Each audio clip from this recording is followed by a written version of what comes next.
first thing we're going to do is we are going to open up the App Store. It is the white A with the blue background. If you don't see the icon and you're not sure where to find it, you can drag down from your screen and actually type in App, and it will search your phone for the App Store. So I tap that.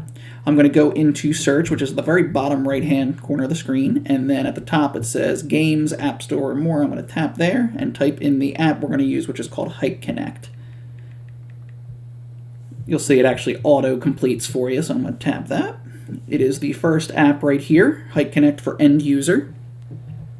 I have actually already downloaded this app, so you can see a little cloud with the download button. If you haven't done that, downloaded this app before, you'll have to click a different icon, but it's just the download button in the same exact position. Should hopefully download pretty quickly here. All depends on the speed of your internet connection here.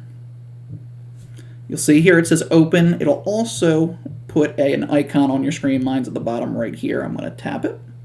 It's going to barrage you with a whole bunch of permissions it would like to ask you. So the first thing I do is I tell it that I do not need you to use Bluetooth.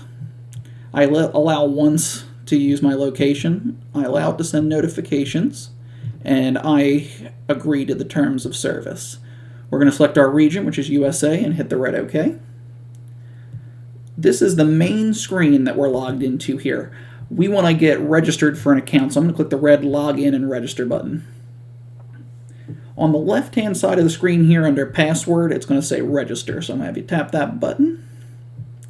We're going to click Agree here. If you'd like to read through the terms of service and privacy policy, feel free. It says USA, which is auto-select because we picked it in the beginning. Just hit the check mark at the top right corner of the screen.